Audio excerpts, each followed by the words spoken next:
Qasas surasini 24-oyatida Alloh bir oyat nozil qilgan. Asli bu oyat Musa alayhisalomning duolari. Astagfiru billah, Robbi inni lima anzalta ilayya min khayrin faqir.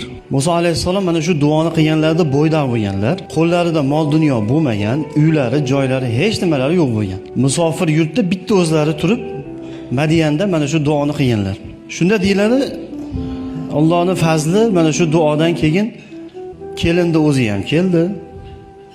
Fajaat ihdahuma tamshi ala istihya oyat davomida keladi. Bitta ayol hayo bilan kelib, sizni otam chaqiryapti deydi. Bitta qiz kelib, otasini oldiga borsa, haligi ota keyin bitta qizimni senga nikohlab beraman. Shu duodan keyin Musa alayhisalom uyli ham bo'ldilar, ayolli ham bo'ldilar. Hatto ayolni, qizni o kelindi o'zi keldi deydi. Qanchadir sonlik qo'y boshlik, mol mulkli ham bo'ldilar. Xudo xolasa Musa alayhisalom mana shu duolari Qasas surasini eslab qo'ydilar.